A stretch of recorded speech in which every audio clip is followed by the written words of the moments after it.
In today's episode of Discovering Wholeness, we'll discuss the vulnerable seeker. If you have been manipulated or coerced or gaslit by a spiritual leader, it is not your fault. So I think we need to start there. Before we start talking about what our responsibility is, it's important to say it's not your fault if this has happened to you.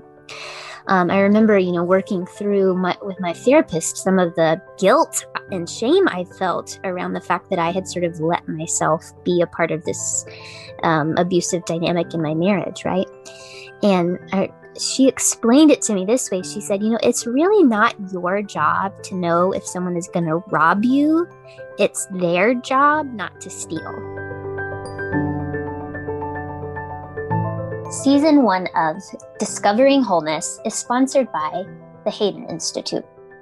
Sharing the stories of our nightly dreams is an age-old practice for increasing self-awareness and discerning life purpose.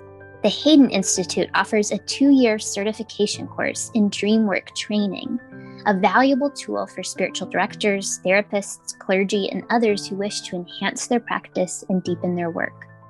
Learn the tenets of Jungian psychology with the Hayden Institute's faculty and mentors. Translate the metaphor and symbol of dream language into a language that is helpful in your waking life.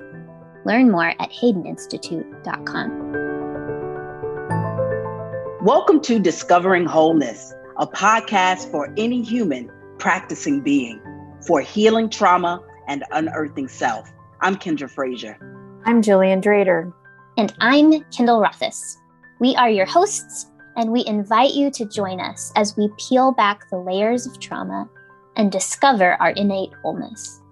Trauma has been a significant part of many of our journeys, whether those traumas are with a big T or with a little t.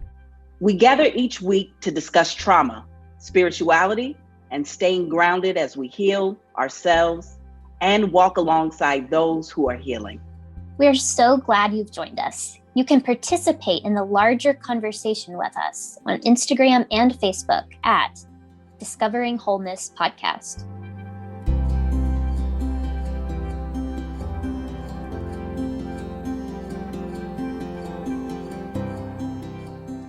While trauma is an exciting and important subject to the three of us, we recognize it's also a really sensitive subject.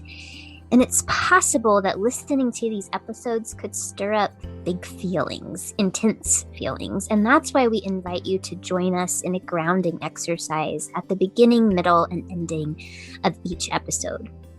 When your feelings are getting larger and larger, it can be helpful to stop, to pause, to ground. And you can do that maybe with your breath, or if your breath isn't helpful, you can do that by using one of your 5 senses to return to your body. So the grounding exercise that I invite you to today will use touch.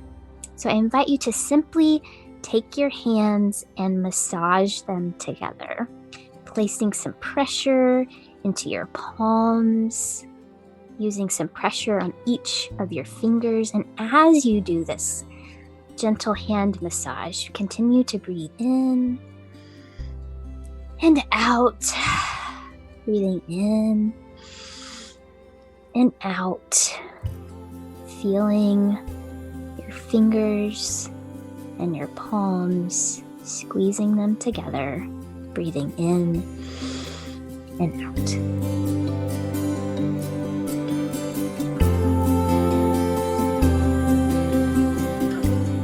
I'm Kyndra Frazier, and I'll be facilitating today's conversation with my co-hosts, Kyndall Rothaus and Gillian Drader. Today's episode is titled The Vulnerable Seeker. We are defining seeker today as anyone who is in search of spiritual connection.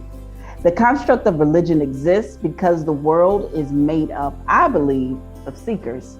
We seek to find spiritual communities that values, sees, and knows us, and simultaneously can assist us in strengthening our understanding of and engagement with God.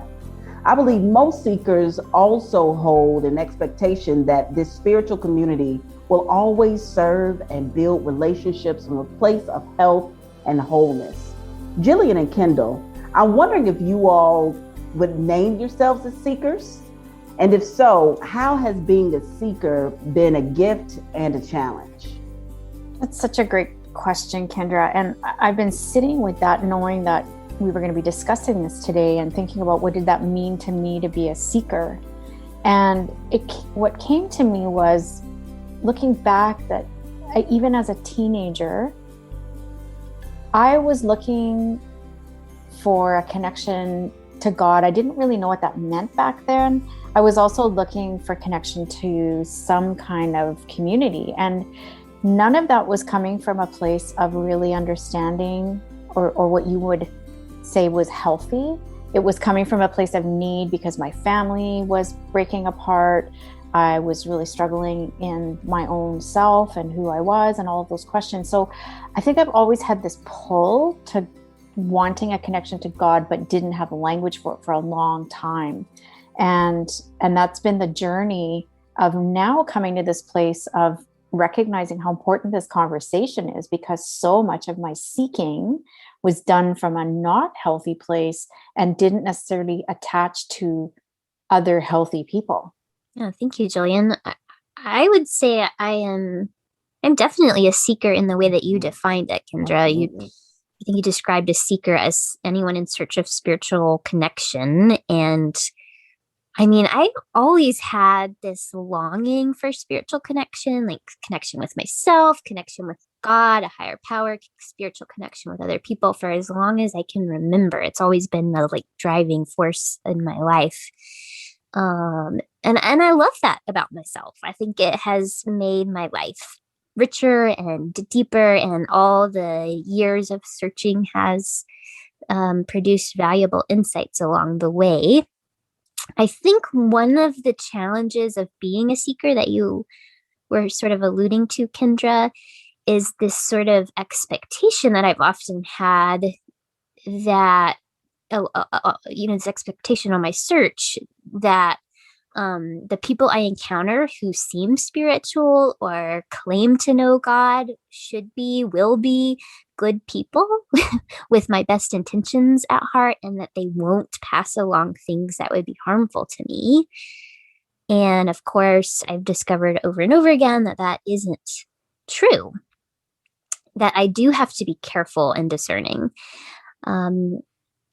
And I think the very idea of seeking connotes a sort of openness, right? Like a closed off seeker doesn't really make any sense. So I think I've had to learn over time how to stay both open and discerning at the same time. It's like, because if I just put up walls everywhere all the time, that halts the seeking. But if I don't have any boundaries, then the seeking can make me vulnerable or susceptible to being taken advantage of or used in some way. So I think for me, one of the challenges is learning how to keep that open seeker heart, and have these wise boundaries at the same time. Thanks, Kyndall, for your offering. It makes me think about the clergy person that I first ran into as an adolescent who cursed for the first time and looked at me as if I should not be shocked, and really made me aware that spiritual leaders is just as human as I am, regardless of their titles.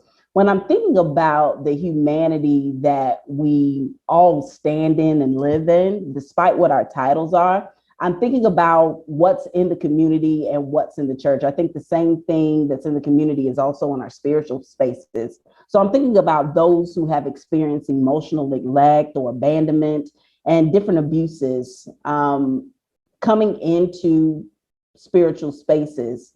Anecdotally, I've observed how people attach to their spiritual leaders through donning them with titles like spiritual mother or spiritual father, sometimes due to their unhealthy attachments to their parental figures or caregivers. Gillian, I'm wondering if you can tell us what unhealthy and healthy attachment bonds are, and how do these bonds show up in faith communities? Sure, Kyndra, I will do my best. That is a big conversation for sure. The whole topic of attachment and what does that mean and what's healthy and what's unhealthy is something we could spend a lot of time talking about. But just to give us a bit of an overview, first of all, I would want to say that none of this is set up in a way that there's a right or a wrong, or, really anybody has the perfect attachment. I think we live in a world where, as you were just saying, Kyndra, we're all people. And so, we talk about this idea of secure attachment. That's kind of the phrase, or the way that we would label a healthy attachment is considered a secure attachment. And, those kinds of attachments allow for people in an ideal scenario, and it all starts early on. It starts as infants. What is our connection to our caregiver, our parent figures? How did that go? What were their abilities in terms of attaching? And so if we have a healthy connection, a healthy attachment, we're able to connect with our social networks. We're able to make really informed decisions about the people that we connect to, maybe in a romantic way.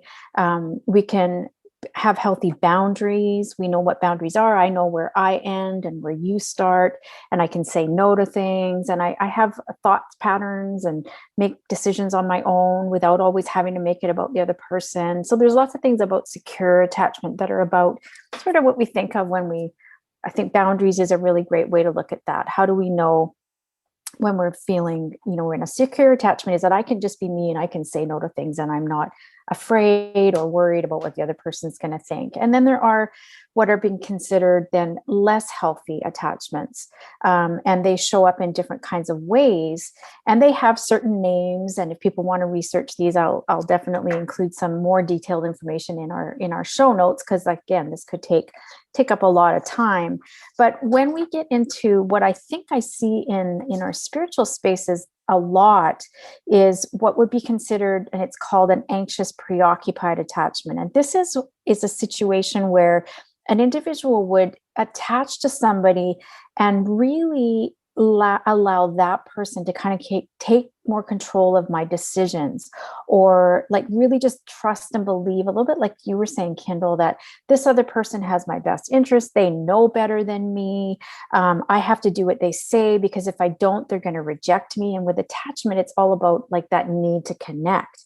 And so if we have any fears around that, we're going to make decisions more about what we're anticipating is going to come from the other person. And if it's an anxious attachment, I'm not really thinking about what's best for me. I'm just kind of glomming on, so to speak, and not having a voice or a mind of my own. There's other types that are more dismissive. Those are people that maybe they have a harder time connecting.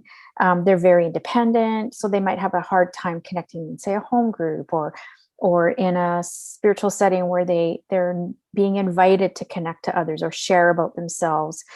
They're just going to be sort of dismissive and, no, I don't need it. I don't need people. I don't need you. And there can be fearful, avoidant, and then disorganized. So there's all these different categories. But I think the main thing to watch for in spiritual spaces are the ways in which people are really maybe come across as very needy, but then it's all whatever you say is right as a spiritual leader, and whatever you think is best, and always looking for the answers from outside themselves, or that push-pull, like I want to be with you, I want to be with you, and then I don't. And that's another. So that's a lot of words, but I think the other piece of this, that I know we're focusing on the seeker here, but certainly even as leaders, again, we need to be aware of our own attachment styles, because certain combinations of these things can get really complicated. But I think looking at people's boundaries, how are they making decisions? Are they over involving themselves? Are they really connecting frequently? There's a lot going on, or it's this kind of push-pull. I hope that kind of gives you an idea, but it is such a big conversation. It's hard to touch all that in our time today. Yeah, it really is. But you gave a crash course, I feel like, on attachment bonds and what they look like, how they look in our faith communities. And we are all reminded that it starts foundationally in our family systems, right? These unhealthy or healthy attachments. And I'm wondering, Kyndall, what you believe, based on what Gillian has said and just your own experiential learning, makes a seeker vulnerable to the manipulation or coercion or even gaslighting of a spiritual leader or someone within a faith community generally? Yeah, that's a Great question, Kyndra. And first, I think want to echo what you guys have both been saying about attachment, that, I think those ruptured attachments in our past can definitely make us more vulnerable. I know that in my own life, there was a lot of religious turmoil in my household growing up. And that gave me this kind of lifelong craving almost for someone to fill a parental role in my life in a spiritual way. And so I think I was always sort of looking for some elder in my life to give me spiritual nourishment and approval. And it's not that needing nourishment and approval is a bad thing. I think what happened for me is that need for approval and nourishment began to eclipse other needs and other voices inside of me. And I could start to lose myself in the effort to earn that parental approval. So just as an example, I think of what you were saying, Gillian, I think that has played out in my own life. And I've had to learn to separate myself out from other people's opinion of me. To say more, though, about, what makes a seeker vulnerable, I think the very first thing I want to say about that is that if you have been manipulated or coerced or gaslit by a spiritual leader, it is not your fault. So I think we need to start there. Before we start talking about like what our responsibility is, it's important to say it's not your fault if this has happened to you. I remember, working through with my therapist, some of the guilt and shame I felt around the fact that I had sort of let myself be a part of this abusive dynamic in my marriage, right? And she explained it to me this way. She said, it's really not your job to know if someone is going to rob you. It's their job not to steal. And that was just kind of a light bulb moment for me, like, oh, I am not responsible for someone else's bad behaviors. So I think we need to start there. So good. Really good. That being said, I don't mean to suggest that we therefore just should be passive, right? It's absolutely okay to set boundaries for yourself or guard yourself against abuse. If it happens to you, it's not your fault, but that doesn't mean you can't take some agency and responsibility for how to protect yourself. I think sometimes as seekers, it's like that longing for connection can blind us to red flags.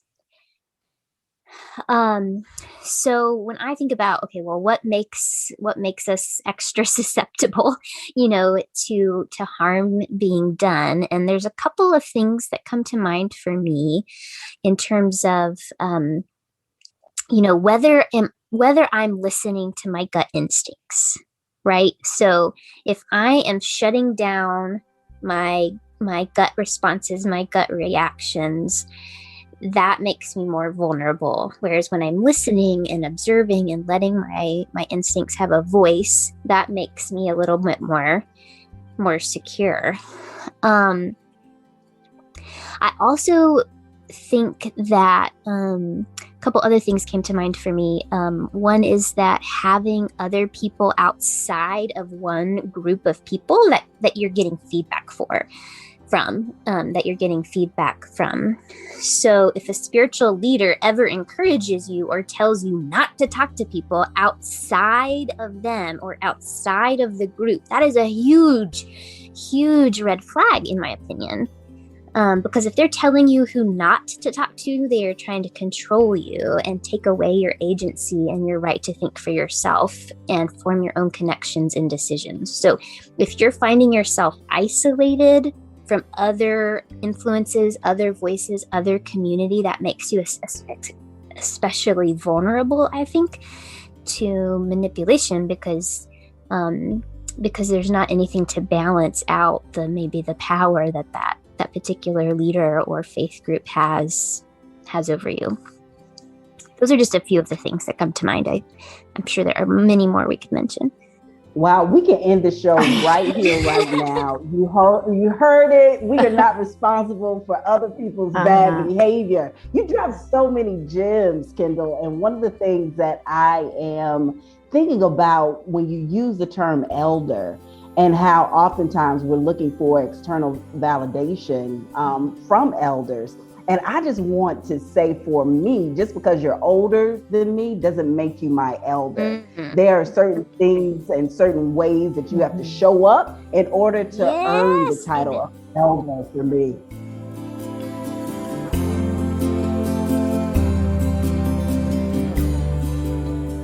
So I invite you to simply take your hands and massage them together, placing some pressure into your palms, using some pressure on each of your fingers. And as you do this gentle hand massage, continue to breathe in and out, breathing in and out, feeling your fingers and your palms, squeezing them together, breathing in and out.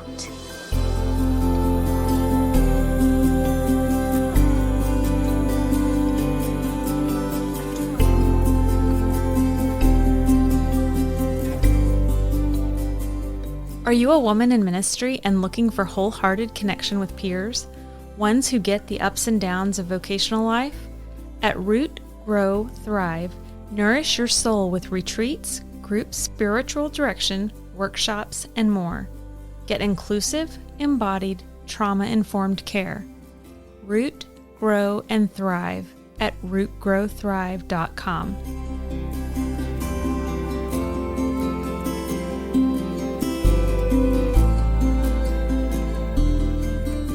Welcome back to Discovering Wholeness. I'm Kyndra Frazier, and we've been talking about the vulnerable seeker.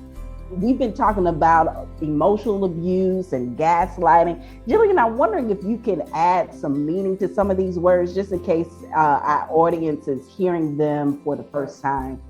I'm just still like buzzing with everything that's been said, because, I have to just say that the one other thing, if I could just throw this in before I move into this piece around, there's something about this whole idea as well. If our attachments weren't healthy early on, and our concept of father or mother, or however we define our caregivers, wasn't good or healthy or nourishing, then you're adding to the mix in these spiritual spaces that now God is involved, and God is so often used and referred to most often, unfortunately, in most spaces as masculine, but regardless, masculine or feminine, like that authority piece, that parental piece, like you were saying, Kyndra, not only our spiritual leaders, but then that's been brought in. And then that is also another way that ties in with this idea of emotional abuse, is that if as a seeker, I'm being told, well, you need to relate to God in a certain way because they are your parent figure, and your parent figure hasn't been healthy. That's another way that we really get set up for more disappointment, more hurt, more wounding, more all kinds of things. It's just a recreation of what we already have experienced. So I just wanted to add that, but I appreciate you asking around some of this. What does this all mean? Things like gaslighting and emotional abuse. And I think the challenge with emotional abuse is it's the one area that it's so subtle. It's so not as visible as, something like physical abuse, or something that is, it's happening because it's really in the moment. But with emotional abuse, it's anything where, like with gaslighting, the whole kind of underlying idea is that a person is sort of making you feel crazy, basically. They're telling you things that, aren't even accurate, or that are contrary to what you believe to be true, similar to what you were saying, Kyndall, about like, I'm listening to my gut, I've got this feeling like something's off here, but you're being told by this other person, no, you're making it up. Or so after a while, you really do start to doubt your own intuition, your own, what you're seeing literally with your own eyes. It's like, oh, I mustn't be seeing things right. And then that just opens the space for more manipulation and control. But I think just sort of a few, again, I can add the details of this on our show notes today, but a few really big red flags around emotional abuse are things like humiliation, degradation, put downs, negating your opinions or negating what you are saying is true, criticizing, domination, control, and shame is a huge one in emotional abuse. Like, is the other person telling you they're always right? They're always telling you what you're doing wrong, accusing, blaming, making unreasonable demands. Things like distancing or the silent treatment is another classic form of emotional abuse. Like, if I don't say or behave in a certain way in my relationship, I'm going to get the silent treatment. And then codependence, which is another phrase that we hear a lot, or enmeshment. That sense of, when we talked about boundaries, that even in the form of an emotional abuse situation, the other person is expecting you to be their everything. That whole idea of, I can't exist without you, and you have to be here. And so that can show up in spiritual spaces, I think, in a lot of different ways that might look a little more nuanced than what we're talking about in our general relationships. But, that continual correction, for example, from a spiritual leader, if you're constantly being told that you're not obeying, or you're sinning all the time, or how you might be understanding God or is wrong, even though everything in you is, believing that God is love, and you're being told, no, that's not how it is. Those kinds of things are a few things that pop up. And I think you said it well, Kyndall, as well. Whenever we're being asked not to talk to other people, not to go outside of our circle, so to speak, not to question, those would all be really big red flags around signs of emotional abuse. I was thinking of my own community, of the LGBTQ community, and how often we're submitted on a regular basis to emotional abuse that would say, you're an abomination, or using scripture and shame as a way to try to control who we are, how we behave. And so it's an emotional manipulation to try to get us to do something or live up to a certain expectation. I want to switch gears a little bit and talk about young people. We've been talking a lot about adults, and I remember as a young person having lots of challenges when I was curious about sex and sexuality, and having honest conversations with my spiritual community, with my parents. And I feel like that made me vulnerable to some things, not having access to comprehensive sex education. And Kyndall, I'm wondering, and I'm also, before I come to you, Kyndall, I'm thinking about my mother giving me a ring at 18 years old before I went off to college, to say, this is your commitment to God, for you not to have premarital sex, and for you to see your body as sacred. Meanwhile, there are all these young people in my college with me who are exploring and discovering. And so I'm wondering, Kyndall, what are some ways that you feel that purity culture impacts youth and may also make a seeker vulnerable? Well, I got to say, you sharing your story prompted a story of my own that I wasn't planning to share, but here it goes. When I was first dating the man I would eventually marry, and then that turned out to be abusive, there were a lot of red flags in the dating relationship, but I hadn't been taught anything about how to have like actual boundaries. And so I wasn't able to see them. And a couple of adults in my life who kind of saw what was happening tried to talk to me about it. But instead of talking to me about healthy boundaries, the way they approached that conversation was to ask me if we had been kissing. Because they said that when I accepted a purity ring at the age of 12, that I was promising, from their view, I was promising to never kiss until marriage.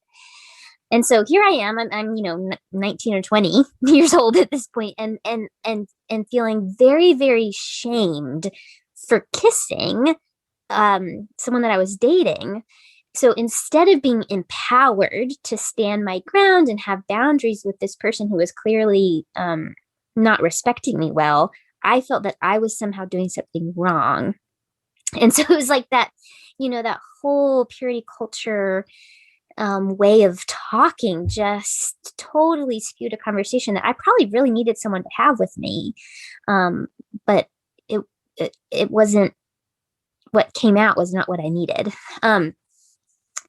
So there's an example from my own life, and I want to kind of zoom out a little bit to talk about purity culture more in general. And for anyone who's listening in and doesn't know what we're talking about, what is purity culture? I would say, its central tenet is this notion that premarital sex is wrong and everyone should save themselves for marriage. But it's really more of a whole pervasive theology and philosophy around bodies and sexuality that often permeates particularly evangelical Christianity. The thing I really want to say about it in this context is that the way I think it makes young people more vulnerable to religious and spiritual abuse is because purity culture ends up teaching people that their bodies, their desires, and their instincts cannot be trusted. Purity culture thrives on the capacities to suppress emotion. We're taught that our sexual instincts, our sexual desires, all of that is bad and wrong unless you have a ring on your finger and the person opposite you with the ring on the finger is the opposite gender. And outside of that context, all those desires and feelings are bad. And then you're not really taught what to do with them either, other than to just suppress them or pretend that they're not there. And if you're gay, suppress them for eternity. And so we don't learn how to have relationship to our bodies. We don't learn how to have a relationship to our instinct. And so then take sexuality out of it. You're just, I don't know, at church camp listening to a preacher and something that preacher is saying doesn't sit well in your body. You're getting sweaty. Your heart starts racing and your body is giving you a signal that what you're hearing is wrong or doesn't work or isn't true, but you don't think you can trust your body. You got to trust the preacher. Yeah, and so I think I'm starting to preach here. I'm getting fired up. Okay. Preach. Yeah, I'm hearing it. Bring it. So I just think, if I could boil it down to a nutshell, like purity culture is this whole big thing, but if I could boil it down, that's the element that I think sets us up for failure the most, is this way that it severs us from our bodies and our inner knowing. And it just makes young people vulnerable because from the get-go, they're being taught, don't trust that voice inside you. Don't trust what your body says. Don't trust. You have to always look to external authority because you can't trust yourself. Mm-hmm. If I could just jump in for 1 second, Kyndra, because what's really coming up for me as well around what you just said, Kyndall, which was just amazing, is just this whole idea as well of how trauma shuts down our body and our sense of intuition and what we're hearing. And so you combine that then with what you're talking about and this whole discussion around purity culture. It's like another layer of suppression and oppression because I've already shut my body down because of trauma. And now I'm in this space where I was seeking, and this is supposed to be people who are, healthy and have my best interests at heart and all of the things that trauma has done in my life, and then add purity culture on top of that. And it's like a double, triple whammy because I don't even necessarily have access to my body or my intuition or what I might be perceiving to be off, because it got shut down already before I ever got here. Yeah. So it's just such I don't have a word. I have a sound. It's my sound. Bleh. That is a great sound for it. Yeah, no words. Absolutely. Thank you for bringing trauma into the space. And Kyndall, thank you for making us aware of the importance of knowing your somatic cues, being in alignment with your inner knowingness. I think that is ultimately, for me, what makes a seeker vulnerable is not knowing the gift of your own divinity. I often think of what it means to be made in the image and likeness of the divine, and then we're taught not to trust the divinity within us. Yes. That own Right. sense Yes. of self, which is Preach it, Kyndra. which is crazy to me. But I think if we can grow up in spiritual spaces that teach us that we are our own authorities in terms of being our own spiritual compasses, in relationship to the divine, then there would be a lot less hardship in many of our lives. This is such rich conversation. Thank you all. I know. We need another hour because I got all my thoughts are happening over here. I know. Speaking of somatic, I'm like sweating because I'm getting. Okay. This is wonderful. Yeah. I believe that most people are less vulnerable to the unhealthy whims and dictates of others when they are clear about their own worth and value. In addition to setting healthy boundaries and seekers being intentional about their healing, what are there any practices you all would invite seekers to participate in to strengthen their own sense of self, love, self-awareness, and self-confidence? Yeah, I have, well, two things are coming to mind in particular for me. One is I was remembering writing in my journal the question. I was like in my late 20s or so when I wrote the question, who am I? And I was like sort of surprised and shocked to realize how much I did not know how to answer that question, like outside of some normal answers like I am a daughter or I am a wife or this is my vocation. I had a really hard time getting beyond those sorts of answers. And I think, it's hard to set boundaries if you don't even know who you are to begin with. So I think that, practices of making I am statements. I am, we end each session with I am whole. And then what else would you add to that? I am sensitive. I am intuitive. I am creative. I am strong. I am brave, knowing kind of what your essence is. And speaking of evangelical purity culture, I remember hearing a worship leader when I was probably in high school talking about God being the I am. But then he went on to talk about, and so we are, I am not. What? Well, yeah. Yeah. Like this more kind sounds of like coming out of my mouth. This whole juxtaposition of like God is, and then we are like lowly and diminishing. And it's like, that is not helpful at all. The second thing I was going to say is that for me, my this may sound counterintuitive, I don't know, but for me, developing my self-confidence has gone hand in hand with learning how to listen to my anger. Because most of my life, I was taught that anger was a bad thing. And so I didn't give it any, I didn't pay it any attention until I finally figured out that anger is this really important messenger. And that anger is there to tell me that a violation has occurred, which means if I don't listen to the anger, I might not recognize the violation. And so the more I've been able to cultivate that relationship with my anger, so that I can hear what it's trying to tell me, like your anger will help tell you who you are if you know how to listen to it. That's so good. I think that's an area that as a woman, as a cisgender woman, that's been also shut down in this world of like, it's not okay for me to be angry or okay for me to notice my anger. It's just all about, suppressing that and not listening to it, and that it's not okay if I don't. So really important point. Yeah. And I think along with what you're saying, I just find that in general, in our culture, we're so shut down from our bodies. I think some of the most important work we can do is finding ways that we can get back in touch with our body, our physical body, whether that's through yoga or some other kind of movement or, whatever it is that we are ready to do in terms of our relationship to our body, because that can be a really nuanced and really loaded kind of space for people. But we need to learn to listen and physically, as well as what you're saying, Kyndall, which is so important. Like, what are our emotions trying to tell us? And sometimes even journaling, like, there's some ways to actually ask questions. And in narrative therapy, there's some beautiful externalization ways that we can talk to our anger or our sadness. And what does it have to say to us? And actually let it speak as if it was present in the room with us as its own person.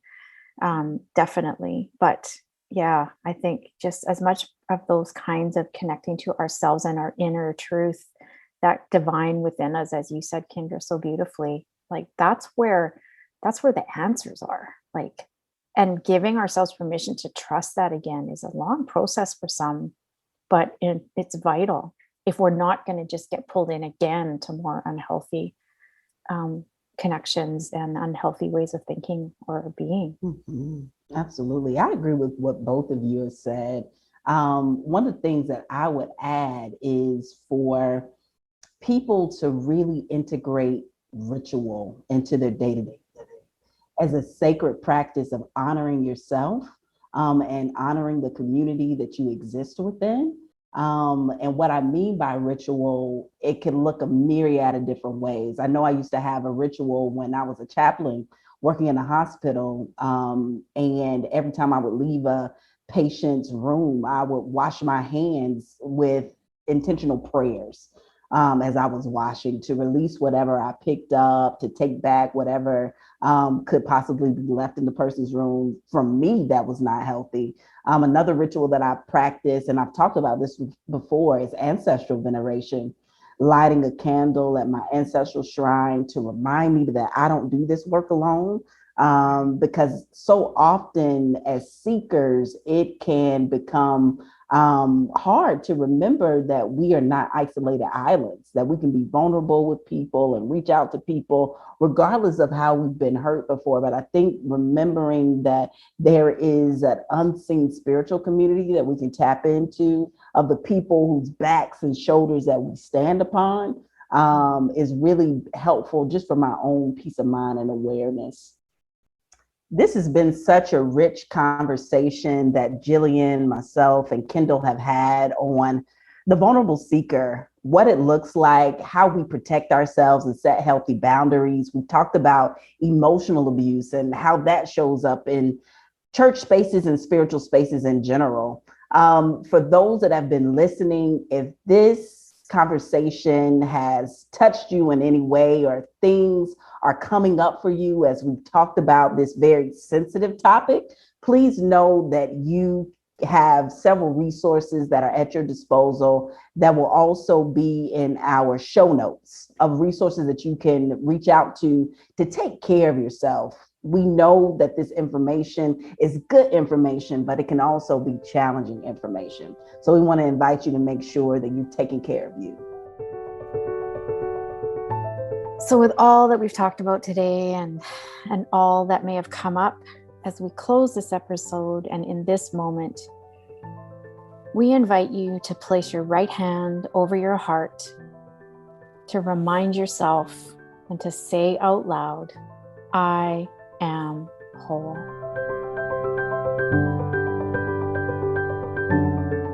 I'm Kyndra Frazier. I'm Gillian Drader.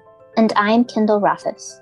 We are discovering wholeness, healing trauma, unearthing self. Join us in conversation at Discovering Wholeness Podcast on Instagram and Facebook.